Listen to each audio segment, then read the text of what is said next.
55, 55 और 95 हर उम्र के लिए यकसा मुफीद, मफाद आम्मा का आलम बरदार। जरूर सब्सक्राइब करें, लाइक करें, शेयर करें और बेल आइकन प्रेस करना न भूलें।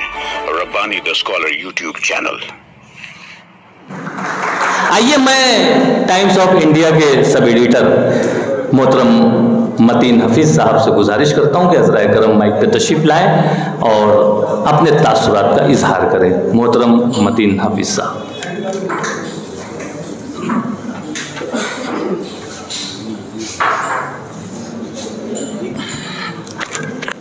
बिस्मिल्लाहिर्रहमानिर्रहीम। मैं सर ये नोट कर रहा था कि काफ़ी मुकर्रीन जो है वो अपनी तहरीरें लिख कर पढ़ रहे थे और सिराज दुलार साहब ने भी कहा था कि उम्र का तकाजा है चीज़ें भूल ना जाएं, वो मुझे अभी होने लगा है। तो मैंने कुछ पॉइंट्स लिख लिए तो आई कैन यूज़ दिस। जी, कुछ पॉइंट्स मैंने लिख लिए ताकि चीज़ें भूल ना जाऊं कहते हुए। जनाब सदर साहब, स्टेज पर बैठे हुए तमाम मेहमानान कराम, मुअज़्ज़िज़ सामीन कराम और हमारे बहुत ही मोहतरम जनाब उस्मान गनी इसकत सर, अस्सलाम वालेकुम। आज आप लोगों ने मुझे यहाँ बुलाकर स्टेज पर बिठाकर जो इज़्ज़त दी उसके लिए मैं आप तमाम लोगों का बहुत शुक्रगुजार हूँ और अल्लाह ताला से दुआ करता हूँ कि आपको लंबी उम्र दे और आप जिस जज्बे के तहत आपने जो काम की शुरुआत की है अल्लाह ताला उसमें कामयाबी अता फरमाए। सिडनी शेल्डन की जो बुक है the Sands of time, the Sands of time, ये बुक है उन्होंने 1988 में लिखी थी और इस बुक पर शायद टीवी मिनी सीरीज एक बन चुकी है 1992-93 में अमेरिका में, उसके ऊपर बुक बन चुकी है। अब मेरे लिए दिक्कत ये है कि मैंने कई किताबें पढ़ी हैं सिडनी शेल्डन की और ये किताब मैंने पढ़ा नहीं, तो कुछ कहना मेरे लिए बहुत मुश्किल है इस किताब के बारे में और मैंने उसका तर्जुमा ही पढ़ा नहीं। लेकिन जब यहाँ पर आना था तो कुछ चीज़ें मैंने उस पर रिसर्च की तो ये मालूम पड़ा कि किताब जो it's all about a convent and how 4 nuns they were forced to leave and they were violence, threat and 2 men pitted each other। अब ये चीज़ें जो हैं जिस तरीके से उसमें डिस्क्राइब की गई होंगी, क्योंकि सिडनी शेल्डन जो है दुनिया के 10 ऐसे राइटर्स में, फिक्शन राइटर्स में से जिन्हें ऑल टाइम फेवरेट कहा जाता है। सिडनी शेल्डन पूरी दुनिया के all time top 10 favourite fiction writers में से एक है। इनकी जो किताबें हैं वो 51 लैंग्वेजेस में प्रिंट हो चुकी हैं और उन किताबों की 300 मिलियन कॉपीज बिक चुकी हैं। 300 मिलियन शायद 30 करोड़ होता है सर, 30 करोड़। तो ये वो मुसन्निफ है जिनकी ये किताबें शाये हुई है। इन्होंने अपने करियर की जो शुरुआत की 17-18 साल की उम्र में, मतलब बहुत मायूस हो गए थे और शायद उन्होंने कुछ खुदकुशी का भी प्लान किया था सिडनी शेल्डन ने। उसके बाद वो ड्रामे लिखने लगे, बेसिकली वो प्ले राइट, वो ड्रामे लिखने लगे और 55 या 56 साल की उम्र में उन्होंने अपना पहला नावल लिखा था द नेकेड फेस, 1969 में शायद, द नेकेड फेस। और उसके बाद उन्होंने टोटल 18 नावल लिखे the other side of me मिला करके, ऐसे 17 नावल बनते हैं। The other side of me, I think that's his autobiography. तो मैं आज मेरी मुलाकात हुई उस्मान गनी इसकत सर से यहीं पर, जहाँ तारिक सर बैठे हैं, इस कुर्सी पर मुझे बैठने का शर्फ हासिल हुआ आज दिन में। तो सर से मैंने कुछ चीज़ें मालूम की कि सर 17 नावल और भी हैं, जैसे द रेज ऑफ एंजल्स है, the sky is falling, are you afraid of dark. तो आपने इसी को क्यों मुंतखब किया?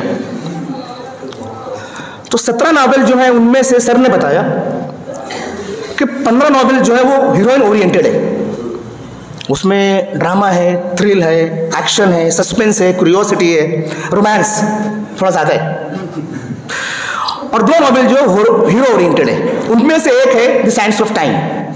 तो सर ने कहा कि ये इसलिए मुंतखब किया गया है और ये नावल जो है ये it is based on I can say civil war. 1939 से लेकर 1975 का जो अरसा है, 1939 से 1975 का स्पेन की कहानी है। स्पेन में जनरल फ्रैंको जो है, मिलिट्री का जनरल फ्रैंको है, उसकी डिक्टेटरशिप में नेशनलिस्ट रिपब्लिकन पार्टी का तख्ता पलट गया था। उसके बाद इनकी हुकूमत आ गई 1939 से लेके 1975 तक, 75 में ही डाइड। उसके बाद मामला थोड़ा ठीक हुए वहाँ के। जुल्म और ज़्यादती की और फ्रीडम स्ट्रगल की कहानी है ये बेसिकली। जिसमें बताया गया कि किस तरीके से उन्होंने फ्रीडम मूवमेंट के लिए जिद्दोजहद की। ये उसकी असली कहानी है फ्रीडम मूवमेंट के लिए। सर सही है। सिडनी शेल्डन ने 1988 में इसके ऊपर जो बुक लिखी, इसके ऊपर मैंने आपसे कहा कि इसके ऊपर टीवी सीरीज भी बनी 1992-93 के अंदर। और ये किताब जो है सर, करीब ये किताब जो ना 20 मिलियन सेल हुई थी। ये किताब 20 मिलियन ये किताब सेल हुई थी उस वक्त ज़माने में। इसका भी करीब 45 या 50 ज़बानों में इसका भी तर्जुमा हुआ था। अब सर मैं आता हूँ दूसरी बात पर। अभी करीब 2 हफ्ता पहले, 10 दिन या 15 दिन पहले, वो हम लोगों का एक सोशल मीडिया ग्रुप है मालेगांव क्लब करके, उसमें ये पहली बार आया कि रेग एय्याम के नाम से सर ने एक तर्जुमा किया है द सैंड ऑफ टाइम्स का। तो सर मैं बोला ये सिडनी शेल्डन का तर्जुमा मालेगांव में कौन? ये मेरे तासुरात थे जो मैंने बताया। मतलब I could have never imagine कि सिडनी शेल्डन का तर्जुमा मालेगांव में कोई करेगा। बिल्कुल अनबिलीवेबल बात थी, क्योंकि सिडनी शेल्डन के काफ़ी नॉवेल्स मैंने पढ़े हैं। सिडनी शेल्डन, जैसे मैंने कहा कि one of the best authors in the world, but he is one of the most difficult authors in the world to understand. क्योंकि जब आप पढ़ना शुरू करेंगे, सिडनी शेल्डन की खास बात यह है कि अगर आपने इब्न सफ़ी को पढ़ा होगा, और मेरे ख्याल से इसमें तकरीबन सभी लोगों ने इब्न सफ़ी को पढ़ा होगा। इब्न सफ़ी एक साथ 3 दौर चलता है उनकी कहानियों में। एक कैप्टन हमीद और फरीदी का चल रहा है, एक सिंघी का चल रहा है, कुछ और चल रहा है, और वो तीनों बार बार कॉन्सिक्यूटिव आते रहते हैं। सिडनी शेल्डन के नॉवल में 4 एक साथ अदवार चलते हैं, 4। तो जब आप पढ़ते हैं उनकी कहानियाँ, उनकी किताबें, तो आप पहला पढ़े, दूसरा गए, तीसरा गए, जब आप चौथा शुरू किए उसी कैरेक्टर का, तो आपको पहले जाना पड़ता है कि यहाँ कहाँ ख़त्म हुआ और फिर आगे बढ़े। और उनके नावल में क्यूरियोसिटी इस कदर होती है, आप समझ लीजिए कि कुछ नावल तो सर ऐसे हैं कि आदमी को डर लगता है अटैक ना आ जाए।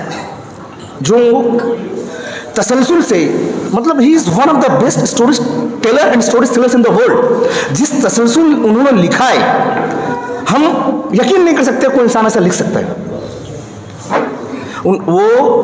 उन्होंने नाम कमाया as a playwright, drama निगार के तौर पे। और जैसा मैंने इससे पहले भी कहा कि 55-56 साल की उम्र में उन्होंने अपना पहला नॉवेल लिखा, और उसके बाद 17-18 नॉवेल लिखे बहुत कलील मुद्दत में। 1907 में वो पैदा हुए और 2007 में 30 जनवरी को उनकी डेथ हुई। तो आखिरी के कुछ 20 सालों में, 69 से 89, 30 सालों में उन्होंने 18 नॉवेल लिखे। इस बीच में वो मूवीज़ के लिए भी लिख रहे थे, उनको अकेडमी अवार्ड भी मिला, कई अवार्ड्स मिले। तो अभी तक हमारे पास ऐसा था कि मैं जो बचपन से कक्षा 6 से मैं इब्न सफ़ी किताबें पढ़ना शुरू किया, और 11वीं-12वीं जमात में आते हुए एक और ऑथर साहब की किताब हाथ लगे, मुहिउद्दीन नवाब साहब की देवता। उसकी भी काफ़ी सीरीज़ चली है, 32-35, 2-3, उससे भी ज़्यादा, तो 2-3, हाँ डॉक्टर साहब कह रहे हैं 50, 2-3-4-5 तक मैं पढ़ा। उसके अलावा जब आप उर्दू में, आप फिक्शन में जब आप जाएंगे, जासूसी कहानियाँ जिसे हम कहते हैं, थ्रिलर, एक्शन, आपको दूर दूर तक कोई और बड़ा ऑथर नज़र नहीं आता। लेकिन अब उस्मान गनी सर ने जो तर्जुमा किया है, उसकी बदौलत सिडनी शेल्डन जैसे बहुत ही बड़े राइटर का मवाद उर्दू में आ चुका है। और मैं आपसे कहता हूं कि यकीनन इससे उर्दू वालों को फ़ायदा होगा। अभी तक हमने पढ़ा है इब्न सफ़ी साहब को, कई बार पढ़ा है, मुहिउद्दीन नवाब साहब को पढ़ा है, लेकिन ये जो एक अलग सोच पे जो नॉवेल लिखा है सिडनी शेल्डन ने वेस्टर्न कल्चर में, जब आप उसको पढ़ेंगे तो तब मालूम होगा कि उनकी सोच क्या होती थी और वो किस तरीके से पढ़ते थे, लिखते थे। और जो डिटेलिंग किया उन्होंने, अंग्रेजी में जो एक्चुअल में डिटेलिंग होती है उर्दू में नहीं होती। जो डिटेलिंग अंग्रेजी में होती है उर्दू में नहीं होती है। वो जब आप सिडनी शेल्डन के इस नावल का उर्दू तर्जुमा पढ़ेंगे तो आपको बिल्कुल यूँ लगेगा कि आप एक नई दुनिया में पहुँच गए, एक नई दुनिया की सैर कर रहे हैं आप। और उस्मान गनी उसका साहब के बारे में एक चीज़ मैं ये भी बताना चाहूँगा। हमारे आसिफ सुबहानी साहब, आसिफ भाई कहीं हैं, आसिफ साहब ने कहा था कि उस्मान गनी इसका साहब ने इससे पहले भी चंद किताबों को तर्जुमे किए थे। उस्मान गनी इसका साहब ने 1980 से लेकर 85-86 तक 3 अंग्रेजी किताबों के 3 इंग्लिश राइटर्स की किताबों के तर्जुमे की। उनमें से एक स्कॉटिश राइटर थे एलिस्टर मैकलिन। एलिस्टर मैकलिन की एक किताब थी 1968 की, द आइस स्टेशन ज़ेब्रा, उसका सर ने तर्जुमा किया। दी अरब्स उसका तर्जुमा किया, द 7 मिनट्स इसका तर्जुमा किया। ये सब अलग अलग ऑथर्स हैं। ये तर्जुमा सर ने 1980 से लेके 1985-86 के बीच में किया। सर की पैदाइश है 1/6/1950 की। 80 मैं इसलिए बोल रहा हूँ 1980 कि उस वक्त सर की उम्र थी 30 साल। उस वक्त गूगल ट्रांसलेट नहीं था, गूगल ट्रांसलेटर नहीं था। आज भी 30 साल मालेगांव के किसी इंग्लिश लिटरेचर से एमए किए हुए लड़के को हम कहेंगे कि आप 5 से 6 साल में वही 3 नॉवेल का तर्जुमा करके बताओ using the help of Google translator, वो नहीं कर पाएगा। तो सर ने 30-32 साल की उम्र में जो तर्जुमे किए 3 किताबों के, और तीनों किताबें ज़ख़ीम थी। उस ज़माने में आपको डिक्शनरी से काम चलाना पड़ता था। बड़ी बड़ी मोटी मोटी बाइंडिंग वाली डिक्शनरी होती थी। गूगल तो था ही नहीं, गूगल तो अभी 2001, 2, 3, 4 में आया है, 4 में आया है गूगल, ऐसा कुछ है। तो आज हम लोगों का ऐसा होता है, कोई हमें कुछ भेजता है, वो ग्रुप में कोई हमारे एक साथी है, उनका नाम मैं ले लेता हूँ, हारून खत्री साहब। अब वो हम कुछ भी भेजते हैं कभी इंग्लिश में लिख के, तो बोलते हैं इसका उर्दू तर्जुमा भेजो। तो मैं क्या करूँ, उठाता हूँ गूगल ट्रांसलेट, कॉपी पेस्ट, तो अल्फाज इधर उधर हो जाते हैं। लेकिन उसमें हमको क्या दिक्कतें आती हैं हमको पता है। अब यहाँ तो उस्मान गनी सर ने जो तर्जुमा किया है, अब ये तर्जुमा इम्तियाज़ रफ़ीक सर ने through AI he has send it on international platform. तो अब जब ये किताब इंटरनेशनल प्लेटफॉर्म तक पहुँच चुकी है, उसका इजरा अभी हुआ है, सर ने उसको पहले ही पहुँचा दिया।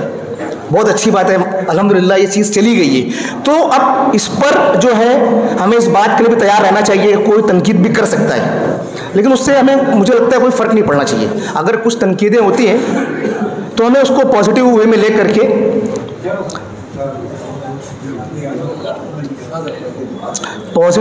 करके हमको उसको कंटिन्यू करना चाहिए।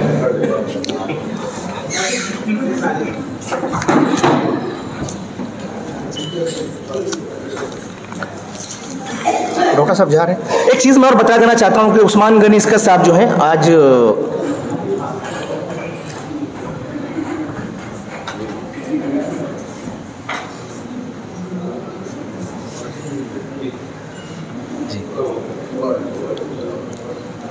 आप लोगों ने एक नाम सुना होगा, असगर अली इंजीनियर साहब। He was one of the best English writer.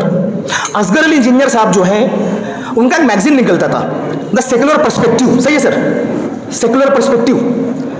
वो जो मैगजीन है वो मालेगांव भेजते थे, मतलब उनके किसी जानने वाले के थ्रू मैगजीन मालेगांव आता था, उसका तर्जुमा उस्मान गनी उसका साफ करते थे, वो वापस मुंबई जाता था और उसके पैम्फलेट उर्दू में शाये होती थी। तो ये चीज़ मुझे पता नहीं थी, मुझे आज मालूम पड़ी कि असगर अली इंजीनियर साहब बहुत बड़ा नाम है अंग्रेज़ी का, उनके लिए भी उस्मान गनी साहब ने तर्जुमे किए हैं। तो ऐसे लोग मालेगांव में, ऐसे मतलब छुपे हुए हीरे जवाहरात जो हैं, खामोश तबीयत के, खामोश मिजाज, और जिनके अंदर अल्लाह ताला ने बेपनाह सलाहियतें दी है, जब ऐसे लोग हमारे सामने आते हैं तो उर्दू में एक लफ्ज़ है कि अंगुष्ठ बदलेदा रह जाते हैं। क्या? बदंदा रह जाते हैं। मतलब ऐसा कैसे कर लिया?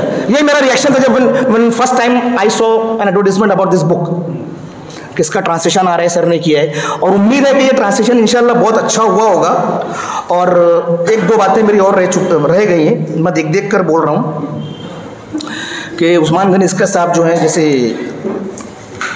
प्राइमरी से पढ़े हैं और प्राइमरी टीचर रहे हैं। मालेगांव में उर्दू के पहले MA हैं सिराज दुलार साहब ने कहा। सिराज दुलार साहब ने हिस्ट्री से, सिराज दुलार साहब ने कहा, सिराज दुलार साहब और उस्मान गनी इसका सर, मैं दोनों को कनेक्ट करूंगा मेरे से। 1994 में ATT हाई स्कूल में अक्सर प्रोग्राम हुआ करते थे जो बच्चे 10वीं और 12वीं में टॉप किया करते थे। 1994 में शायद 9वीं क्लास में था, तो वहाँ पर निज़ामत जो अनाउंसिंग उस्मान गनी इसका सर कर रहे थे। उन्होंने कहा था कि हमारे शहर के जो तमाम जो बहुत ज़्यादा 90, 89, 88, 90% लाइव बच्चे थे, उनकी इस्तकबाल में प्रोग्राम था, और सर ने कहा था कि they are cream of our society. वो वर्ड मैंने पहली बार सुना था वहाँ पर। तो ये चीज़ है। 1994 में ही मालेगांव में जो ड्रामा तंजीमें हैं, जिसमें सिराज दुलार साहब बहुत आगे और बहुत ही सीनियर हैं, उन्होंने एक हफ्ते का वर्कशॉप किया था, जिसमें मुंबई से सगीर हुसैन चौधरी, इकबाल नाजिर साहब आए थे। शोए टाउन हॉल में होता था वो, जहाँ पे आप लोगों ने एक हफ्ते का रखा था, दिन भर का लोगों को ट्रेनिंग करने के लिए। सर उसमें मैं भी सबसे छोटा लड़का मैं था उसमें, और आप लोगों ने पहले सिलेक्ट नहीं किया था मुझे भगा दिया था। मैंने बाद में सर मुझे सिलेक्ट कर लो, कहा कुछ करके दिखाओ। मैंने कुछ करके दिखाया, सर ने कहा चलो ठीक है आ जाओ। एक हफ्ता सर वो चला। तो उस तरीके से मतलब I tried my level to connect with both of you. आप तमाम लोगों का साथ और आप लोगों से कनेक्शन बनाना जो है, ये हम लोगों की हमारे लिए एक इज्जत शर्फ का मकाम होता है कि हमारे जो बुजुर्ग हैं हम उनके साथ अपनी निस्बत जोड़ लेते हैं और उनके साथ चलते हैं। उस्मान गनी इसका साहब एक बहुत ही अल्हम्दुलिल्लाह मतलब पढ़ी लिखी शख्सियत है। हम लोगों को भी पहले मालूम नहीं था, धीरे धीरे उनके बड़े साहबजादे तारिक असलम सर, उनके साथ हम रहते हैं तो चीज़ें मालूम पड़ते रहती हैं। उस्मान गनी इसका सर के 2 बेटे और एक बेटी है। मैं ये सिर्फ सर एक जनरल चीज़ बता रहा हूँ। तारिक असलम सर जो एक अच्छे बेहतरीन शायर तो नहीं है, वो शोरा का रोज़ाना हमारे ग्रुप में डालते हैं, उनकी मालूमात डालते हैं, उनका शेर डालते हैं, शायर का नाम रहता है, नीचे लिख देते हैं इंतखाब तारिक असलम, यानी ये उनका मुंतखब किया हुआ है। सर जो खुद टीचर हैं, इनके छोटे भाई हैं वो भी टीचर हैं, और उस्मान गनी साहब की एक बेटी है साहबजादी, वो भी टीचर है। माशाल्लाह बहुत अच्छी पढ़ी लिखी फैमिली है, और ऐसे लोग जो है हमारे लिए मिसाल हैं।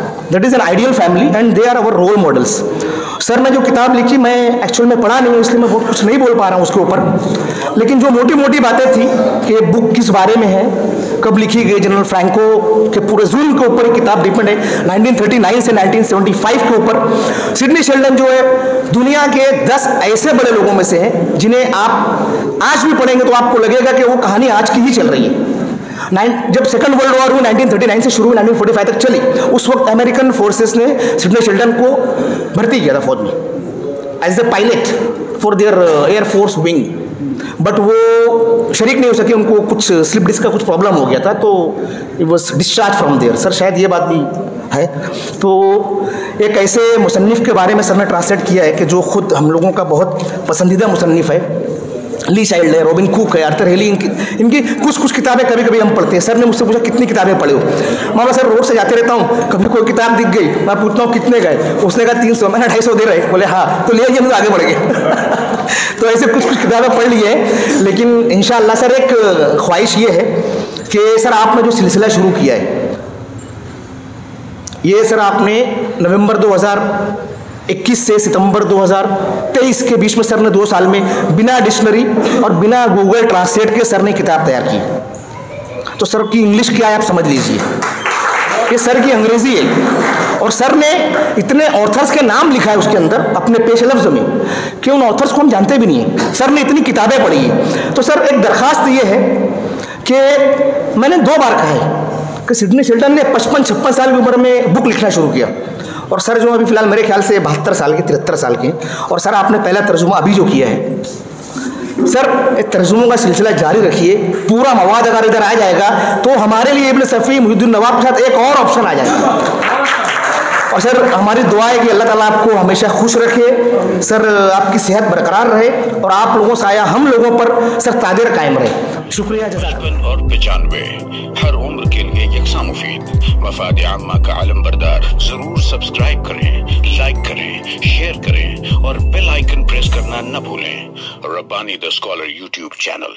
Rabbani the scholar YouTube channel इल्मी, अदबी, दीनी, मिल्ली, समाजी, सकाफती, तहजीबी, फलाही, तिब्बी, फन्नी, माशी, तिजारती, माशरती, इंतजामी, इनकलाबी, तहरीकी, तहकीकी, तकनीकी, तफ्तीशी, तामीरी, तालीमी व मालूमाती यूट्यूब चैनल जरूर सब्सक्राइब करें, लाइक करें, शेयर करें और बेल आइकन प्रेस करें।